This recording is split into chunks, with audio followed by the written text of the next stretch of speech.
पाकिस्तान चलेगा जब ही चलेगा जब 24 करोड़ अवाम चलेगी। तो हम जो अभी कर रहे हैं अपने लोगों के साथ, इकोनॉमी आप कहते हैं नहीं चल रही, नहीं चल रही, भाई कैसे चलेगी? आप नेट ही नहीं चला रहे।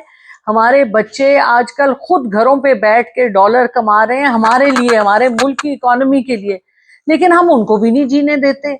हम आप देखिए इस वक्त, और पाकिस्तान में वैसे भी सारा कारोबार व्हाट्सएप पे चलता है।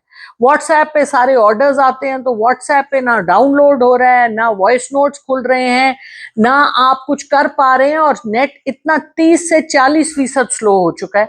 तो इसका कोई सिद्धे बाप जब तक नहीं होगा, फिर एक बिजली की बीमारी आपने हमें लगाई हुई है, इतना बड़ा बोझ आपने दिया हुआ है, उसके ऊपर ये नेट का तोहफा जो आपने दिया, तो क्यों आप अपने आप के साथ जुल्म कर रहे हैं? लोग आपको नहीं छोड़ेंगे, लोग बहुत परेशान हैं, और उनका गुस्सा जिस दिन निकल आएगा तो तौबा खुदा की पनाह है, अपना पहले से बंदोबस्त कर लें, बंद कर दें ये जुल्म हमारे अवाम पे।